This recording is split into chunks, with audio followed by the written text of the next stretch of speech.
What's up, hockey fans? Welcome to the Wraparound, brought to you by the Hockey News. I'm your host, Emma Lingan, and I am joined today by Michael Augello and Stephen Kerr of the Hockey News. For over 75 years, the Hockey News has been the ultimate hockey fix. Now you can get 12 issues delivered straight to you, packed with stories, stats, and a bonus gift issue to kick things off. Head over to thn.com and get in all the action. Guys, we've got lots to talk about today, lots of storylines from around the NHL, of course, as we do break them down in bite-sized portions. We've got injuries, we've got comments on teammates, we've got hat tricks, we've got all kinds of things to talk about. But first, want to start off with kind of one of the more surprising storylines in the NHL right now, and that's the Anaheim Ducks. They have been on a heater. They have won 7 games in a row, including beating Florida twice, Detroit, New Jersey, Dallas, Vegas, Winnipeg. So, I mean, these are some pretty serious teams that they're beating. They now sit in first place in the Pacific Division. They've got an 11-3-1 record. Leo Carlsson tied for second in the league in scoring with 25 points in 15 games. Cutter Gauthier tied for third in goals with 11. Lucas Dostal's third among goaltenders and goals saved above expected. He's right behind Connor Hellebuck. So, we've discussed previously whether or not this Anaheim Ducks team has what it takes to make the playoffs. But Mike, do you think, just looking at what they've done so far, do you think that this team is capable of winning the Pacific Division, or is it too early to tell? I think it's a little too early to tell. I mean, they have the offensive firepower. They have a lot of good young defensive prospects or young defensive players who are early in their NHL careers. They have a couple veteran blue liners like Radko Gudas and Jacob Trouba who are stabilizing factors there. And Dostal right now is, if you took a survey, he would be in the lead or maybe second in the Vezina voting. But, they're allowing a lot of goals. They're outscoring their issues right now, and maybe they will adjust and maybe they'll get better defensively as the year goes on. And, right now you also have to look at the Pacific Division. Vegas, is 7-4-4 right now. Nobody expected them to sort of be, that's a sort of middle of the road record. Seattle is in third place. I don't think anybody predicted the Kraken to be in the top 3. So, and Edmonton is a tire fire right now. So I think things will adjust a little bit, but I think the possibility of a top 3 spot in the Pacific has grown after the first 20% of the season and them having the record that they have. I mean, Stephen, what do you think? It is still early. We're kind of seeing a lot of maybe surprising streaks and accomplishments and things like that around the league right now. But looking at what the Ducks have been able to do so far in this season, do you think this really is kind of the start of them taking the next step toward contention?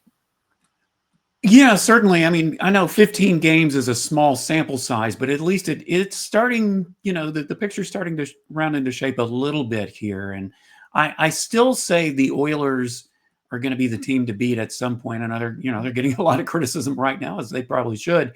But what's amazing to me, Emma, about the Ducks is, they didn't exactly get off on the right foot. They lost their opener against the Kraken. They lost to Carolina. I think it was in their 4th game, and they lost game after that in overtime to the Blackhawks. So, they've certainly come on in the last couple of weeks. And Mike, you mentioned giving up a lot of goals. But they're scoring 4.13 goals for a game. They're allowing 3.07, the last stat that I looked. So, they've been in some exciting games. And as for Leo Carlsson, he's doing well. What I think is really interesting is, I know sometimes you give coaches and general managers too much credit when they win, too much blame when they lose, kind of like the football quarterback scenario. But you've got to like what Pat Verbeek and the coaching staff has done too with the Ducks, Chris Kreider, the moves they've made there. So give credit to the Ducks management for making those moves. All right. Well, the Ducks certainly off to a hot start in the Pacific. Want to move back east, though. Some unfortunate news for the Washington Capitals. They have learned that Pierre-Luc Dubois is going to be out 3 to 4 months. He underwent surgery to repair injuries to his adductor and abdominal muscles. So, of course, Dubois primarily playing on the Caps' second line, top power play unit. So, looking at the Capitals center depth now, I mean, you've got Dylan Strome, Connor McMichael, Justin Sourdif, and Nick Dowd. Mike, does this news about Dubois create any kind of urgency for the Capitals to try and pursue a center to help the team's depth as long as Dubois is going to be out?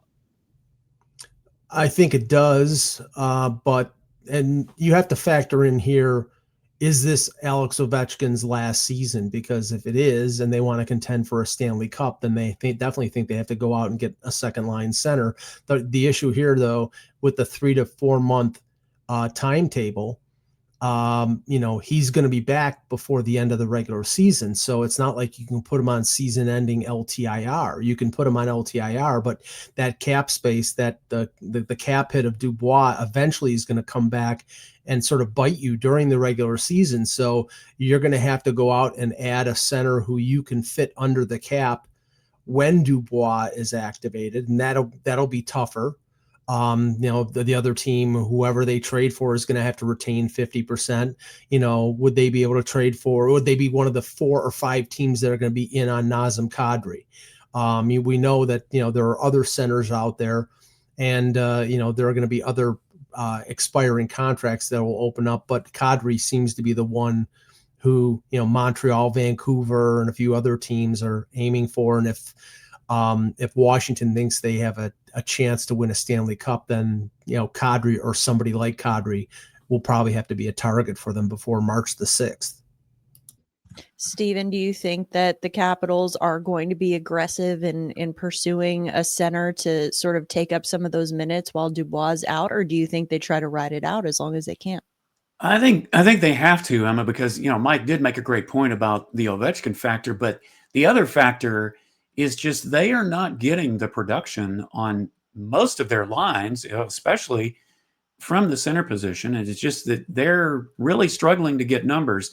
Connor McMichael has just 1 goal and 4 points through 15 games. Justin Sourdif, he's got 1 goal. Hendrix Lapierre has no goals and 2 assists in 15 games. So, now it's like they're desperately tinkering with this combination and that combination to see what fits. So, yeah, I think they almost have to, just for that reason. And then, of course, you factor in Ovechkin and what is he going to do from here on out, after this season. I think they almost have no choice. Well, we'll have to see what happens there. Kind of another surprise that I've seen, I think, around the league, we could probably agree. The Boston Bruins, they've managed to rattle off 6 straight wins after, of course, they defeated the Toronto Maple Leafs on Saturday. So Fraser Minten, of course, second-round pick by Toronto. He was a part of the trade that sent Brandon Carlo to the Leafs. He, of course, scored in his return and now has 6 points in 17 games for the Bruins this season. So, Mike, it's really early, of course, but do you think Minten could be a player that the Maple Leafs might regret trading away, especially to a division rival like the Bruins? I mean, they'll regret trading him because every time the Bruins play Toronto, he'll end up scoring a goal. That just seems to be the dynamic when it comes to Toronto and players that they trade. I mean, he was a well-liked kid. He's a very smart kid. I think the Leafs valued him as a prospect, but they valued a right shot defenseman to play with Morgan Rielly more. And, I know that Brandon Carlo has taken some hits after the trade, because he's 6'5", but he's not an overly physical defenseman, but he enables Morgan Rielly to take more offensive chances. And I believe Rielly has 13 points right now and is having a better year this year than he did last year. So people don't factor that in. Minten was projected to be a third line center. I think he's going to end up being that type of 40 to 45 point player. He's a big kid, 6'2", 204 pounds. He's got a really good hockey IQ, and he'll be a good defensive and two-way forward, which fits into the Bruins scheme of things. But is he going to be a 70, 80, 90 point offensive guy? No. So I don't think the Leafs will regret it. The only thing they may regret is if they finish at the bottom of the standings. Boston has their 2026 first round pick. It's conditional. So at least they didn't do the same thing they did with Phil Kessel back in the day, but it's still a first round pick in a team that right now is struggling a little bit. Very good point about that. Stephen, what do you think? Do you think that, Toronto will ultimately in the long run come to regret this trade, or do you think it just stings a little bit in the present moment? Well, sure, it's going to sting a little bit, but I think as Mike said, it is about need. And sometimes when you have a need, I mean, you've got to give up something valuable to get something valuable. And I think that's what's happening here. I mean, Minten's teammates certainly love him, particularly I think Nikita Zadorov has publicly just, praised his play. And yeah, you always want to get revenge on the team that traded you. And Minten did that at least last week. But here's the thing is, not just with the scoring, but he seems to be gaining more confidence as time goes on. What's impressive to me is some of the other behind the scenes things he's doing. His faceoff percentage is 51%. I mean, that's huge. And he's also playing good defense. So his all-around game is getting better and better. But as Mike said, I think a third-line center is probably what he's going to be. But it's his defense that I think is as much impressive. What he did to Tim Stützle the other day, that was really something. I mean, he knows how to use his stick and be in the right places. So I think that's what's going to make him as valuable as just, scoring 40, 45 points, whatever he does per season. Well, young player, they're doing some really good things for his new team. One young player who has maybe not performed up to expectations, at least this early in the season, is Matvei Michkov in Philadelphia. So, of course, he was the highest scoring rookie forward in the NHL last season. Now, coming into this year, he's got 3 goals and 8 points in 15 games. So, Flyers captain Sean Couturier had some thoughts on how Michkov has performed to start the season. So, Couturier said, quote, "He's a great scorer, has a lot of skill. I think you just got to find a way to contribute to helping the team win in other ways when you're struggling. I've seen improvement in the way he's not cheating as much on being on the right side of pucks. I'm sure it's a little different for him. If he sticks to playing more of the right way, I think it's going to be better for the team overall." End quote. So, Mike, what do you make of those comments from Couturier, and how much do you think it's going to weigh on this team, as long as Michkov continues to struggle here? I think it's a little bit of a tempest in a teapot. So, because I mean, Michkov was impressive last year as a rookie, but because the Flyers really weren't in any kind of serious playoff contention, he was allowed, some defensive issues, meaning he didn't play any, so he could score what he scored. And this year, Rick Tocchet is trying to make him more two-way, more responsible. He was slowed down by the fact that he had an ankle injury over the summer and it affected his training. He did not come to training camp in the best of shape, and that maybe affected his play early on. I don't think. If he's so sensitive that what Couturier said, which I think is constructive, hurts his feelings, then I don't think he's cut out for the NHL. I don't think it's going to be a problem. I think it's something where this is a kid with a lot of talent, and when he fully realizes that you have to play at both ends of the ice, his talent will show even more. Yeah, NHL is it's a different beast, and learning and development in the NHL is definitely not linear. I think we're seeing that with Michkov. Stephen, what do you make of the comments that Couturier made, and how capable do you think Michkov is of rebounding? Well, anytime a teammate publicly comments about another's play, well, I don't know about any time, but mostly there's a read between the lines message there. Now, some are more blunt than others. I think one of the things he might have meant when he was talking about figuring it out is yes, he is in a new system and is trying to figure it out and coming off an injury. But one of the important things I think he said was that doing the little things when you're not scoring and just stick to playing the right way, that is because there are going to be times the puck's not going to go in the net. How many times do we see that every day? So when that doesn't happen, you can still contribute. And I think that's what he was talking about there. I honestly think he was trying to boost Michkov's confidence by what he was saying, as much as, like Mike said, giving constructive criticism. But, one of the hardest things to do is when you have such an impressive rookie campaign that he had, you've got to follow it up, not only equal it, but in many cases, surpass it, do better. And he clearly hasn't done that so far this year.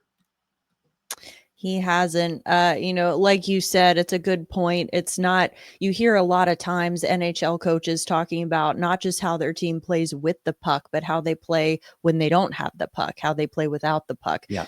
One team, or one player, I should say, who has been playing very well with the puck so far this season is Nashville Predators rookie forward Matthew Wood. So Wood, in an otherwise very forgettable performance for the Nashville Predators against the New York Rangers on Monday, Wood actually scored his first career NHL hat trick. He has now 6 goals and 10 points in 11 games. His 3 goals against the Rangers, by the way, the only 3 goals that the Nashville Predators scored in that game. 2 of them were on the power play. Just really impressed with what he's done so far. Of course, he was drafted 15th overall in 2023. That was the draft that was held in Nashville.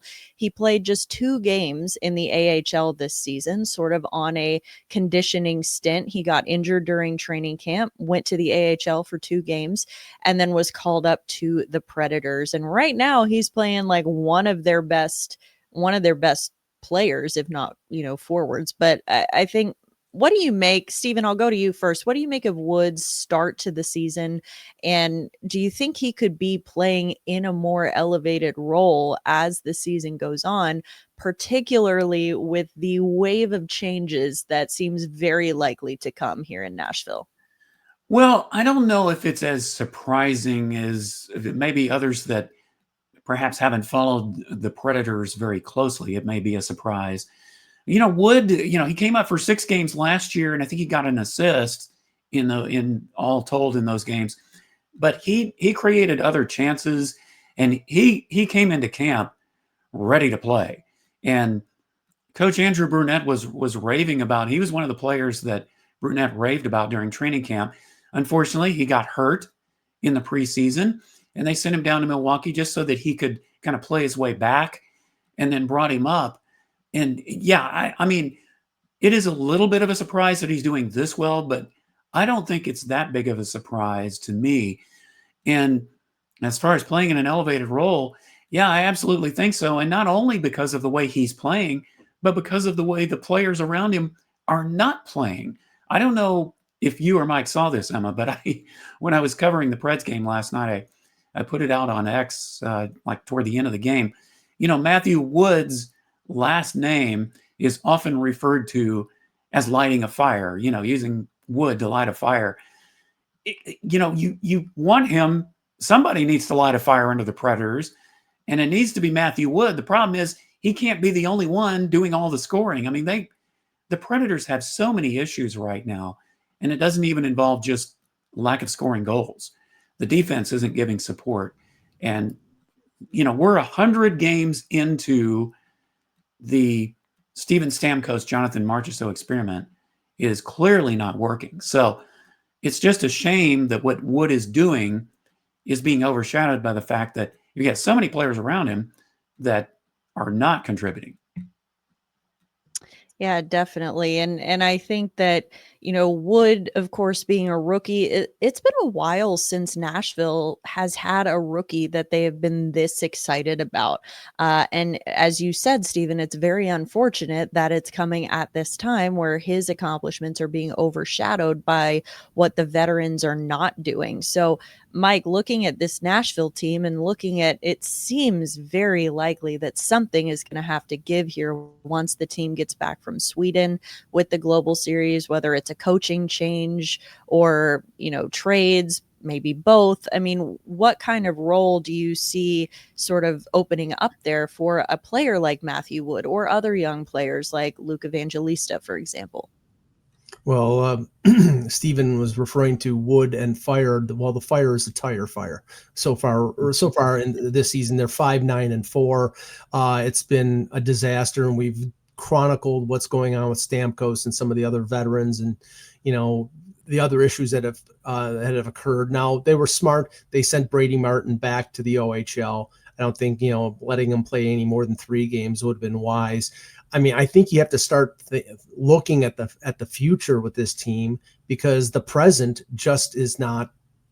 Right now, it doesn't seem that there's any serious chance that this team is going to turn it around. They didn't turn it around last year. They haven't turned it around so far this year.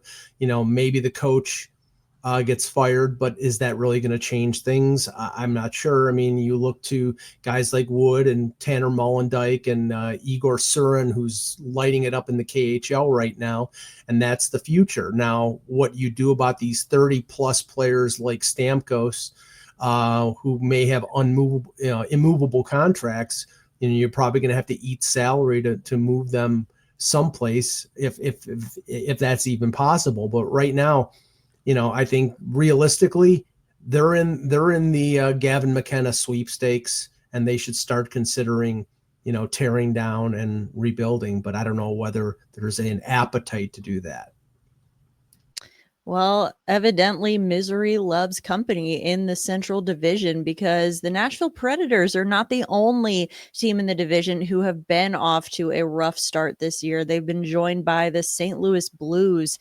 There are a lot of questions that need to be answered for the Blues in terms of which direction this team is headed, much like Nashville, in the sense of, are they going to try to contend and win now, or are they headed for a full-scale rebuild? Of course, in the Blues case, they've got a lot of players who've been previously rumored to be trade chips, guys like Jordan Binnington, Kyrou, Shen. I mean, this is Doug Armstrong's final year as GM with the Blues as of now. So former NHL player Alexander Steen is set to take over as GM in 2026-27. So with this being Armstrong's final season, Mike, do you think he could try to make one last push to turn the Blues around? I mean, we saw the turnaround they made towards the end of the season last year, where they went on that crazy run to make it into the playoffs, almost beat Winnipeg in the playoffs.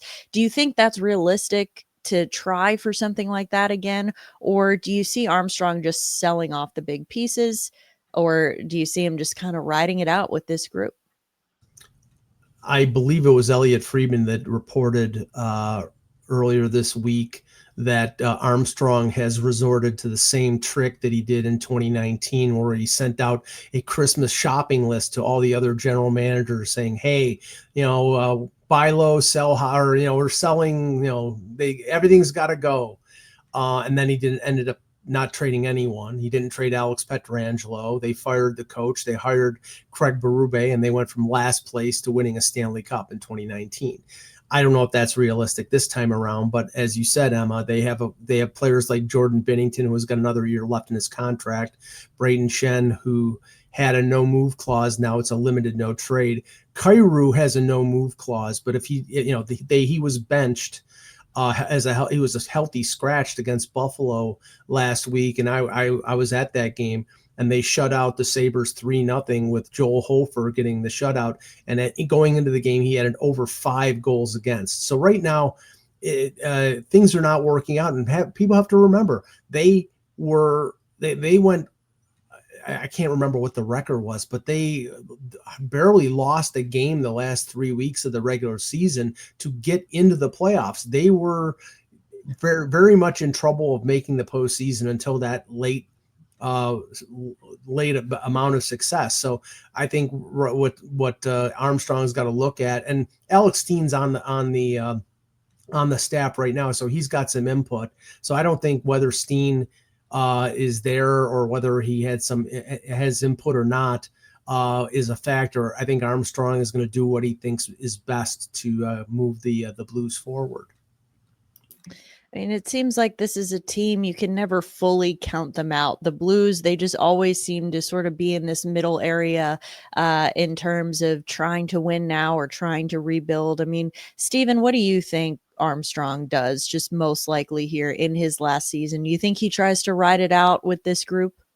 Well, if you're a Blues fan, you certainly have to be frustrated. You probably are starting to say, well, wake me up on the last week of the season to see if they're going to make it or not, because this is definitely a pattern. This was certainly not the way Doug Armstrong wanted to go out this season. So, I think he certainly could try to make at least a deal or two. Is it going to be an all-out fire sale? I don't know about that. And I don't think he's going to fire Jim Montgomery, certainly not this season. He just brought him in. Jordan Kyrou has been trade rumors for I don't know how long, but he's still there. You bring in Montgomery, you barely make the playoffs last year. Now, if you read our goalie issue of the Hockey News, there's a nice piece on Robert Thomas and how confident he was that this group could take that momentum from last year and carry it over to this season. Well, that clearly hasn't happened, at least not yet. And Montgomery trying to pump in some AC/DC music and other, heavy tunes during practice to try to get some energy. It's clearly they're in desperation mode right now. And they should be, because you don't have time to wait around in a division like the Central, although there's, a number of teams that are going to be fighting for the top. But yeah, it has to be frustrating if you're the Blues and their fans of just, how often they seem to do this. They start slowly, and then they try to make a run in the end, but you can't do that every year. Now, you would think eventually that strategy is going to catch up with you.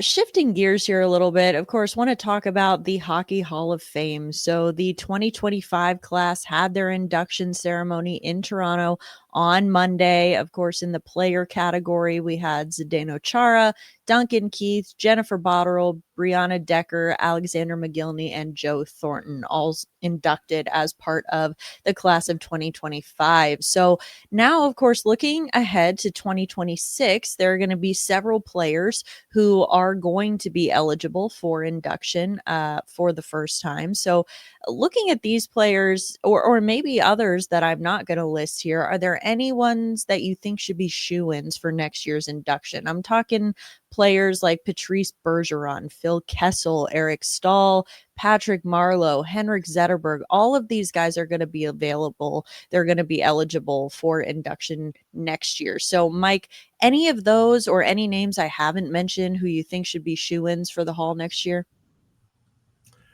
Bergeron is a no doubt Hall of Famer. He's somebody I would have let in early. I would not have waited I think it's 3 years before he needed to wait. I think he should have gotten in right away. They should rename the Selke Trophy the Bergeron Trophy. He won it so many times. I think there's a lot of respect for Zetterberg, but I think he's somebody who may have to wait. But his career was shortened because of injury, and you don't know what would have happened had he continued on another few years. Marleau will eventually get in, and him and Kessel, there's some parallels there with the consecutive game streaks. Marleau had over 500 goals. Kessel won 3 Stanley Cups, although the third one was, he was basically riding the press, or eating popcorn in the press box for the Vegas Golden Knights. But he did win 2 cups with Pittsburgh. Two names that I think are not on the list that should get mentioned. One is Keith Tkachuk, who has been waiting for a long time, and the other one is Curtis Joseph, who I'm baffled didn't get in when all the goaltenders got in a few years ago. Tom Barrasso made it in, Mike Vernon. Every goaltender who had been waiting to get into the Hall of Fame got in that year except Cujo, and I believe eventually Curtis Joseph will get in. But of that list, Bergeron is the absolute no doubt Hall of Famer. Stephen, what do you think? Oh, I absolutely. I mean, Bergeron, Stanley Cup champion, and he performed in the playoffs. He had 128 points in 170 playoff games, including, I think he had 20 in that magic year of 2011.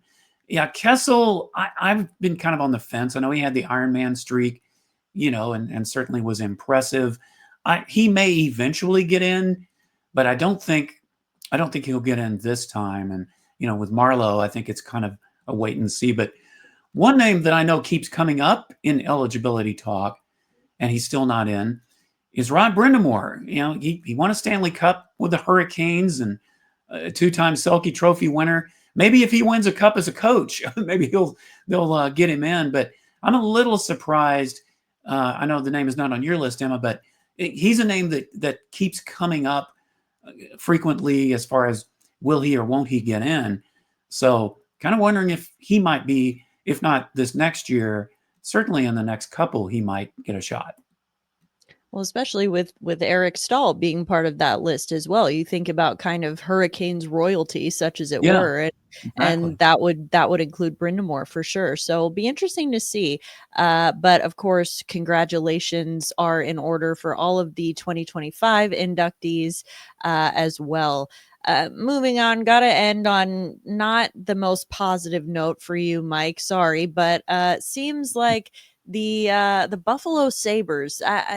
Can you explain to us what's going on there? Is there a curse on the city? What is happening here? And we have just learned that Yuri Kulich is going to be out for significant time, according to the Sabres. He's got a blood clot issue. Buffalo's now got 5 forwards. So Kulich, Josh Norris, Zach Benson, Jason Zucker, and Justin Danforth all out injured. Of course, captain Rasmus Dahlin out on a leave of absence. They've lost 6 of their last 7 games. They're winless on the road this season, and they're dead last in the East with a 5-6-4 record. Are they once again in danger being out of the playoff mix before American Thanksgiving at this rate? Yeah, they're in severe danger of falling out. And last year they were in a playoff spot. The game before Thanksgiving lost, and I can't remember who they lost to, and they fell a point out. And it's not an old wives' tale. It's if you're in a playoff spot at American Thanksgiving, I think it's like 75 to 80% that you're going to make the playoffs. And right after Thanksgiving, they had that long losing streak, and they never really got back into it. Now this year, at least they've had some loser points. They've been able to get to overtime and earn single points, but they've had opportunities to earn 2 points, and they didn't. They're allergic to overtime, and right now they only have 14 points. They're at the bottom of the Eastern Conference, and as you said, they're 0-3-2 on the road, and their road trip coming up is at Utah, Colorado, and Detroit. They lose all 3 of those games, they'll be looking up at probably a 6 to 7 point deficit between them and the second wild card. And that's death. Once you fall that far behind, even if it's 20 games into the season, it's extremely tough to make up that kind of ground against 7 or 8 teams to get into 8th spot in a particular conference. So at that point, it's Gavin McKenna sweepstakes. Just right down there at the bottom with Nashville. Stephen, what do you think? Do you think that they're beyond hope in Buffalo for this season, or is there any chance that they manage to stay in it at least a little bit longer? Well, I just want to ask Mike, because I know he's covered the Sabres for a long time. Is there a former player or coach that levied a curse on the Sabres years ago that I don't know about? I mean, I keep looking and I can't find one, because this isn't just a one-shot deal. I mean, yeah, they were in the conversation for a while last year, but gosh, every year it's something that could go wrong seems to go wrong for quite some time. And I know our own Adam Proto pointed out, and he did a column on the Sabres site that they're losing too many regulation games. If you can, sneak a point here and a point there, obviously you want 2 points when you can get them. But if you're not getting them, that's definitely going to keep you out of the conversation. You want to look for the silver lining, but come on, tell that to Sabres fans. They're tired of looking for the silver lining.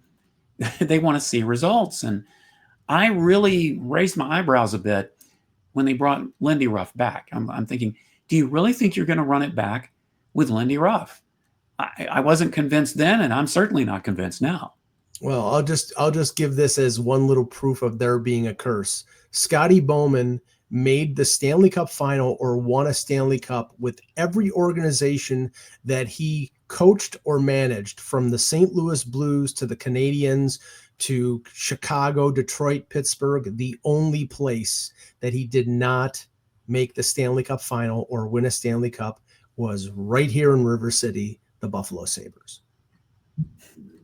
Well, if you need any further proof of a curse, I don't know what to tell you. There it is. That is the unfortunate note on which we are going to end things today here on the Wraparound. Of course, if you want to read about all of the woes that have befallen the Buffalo Sabres, the Nashville Predators, any of the other teams that we've discussed here today, of course, you can head over to the Hockey News for that.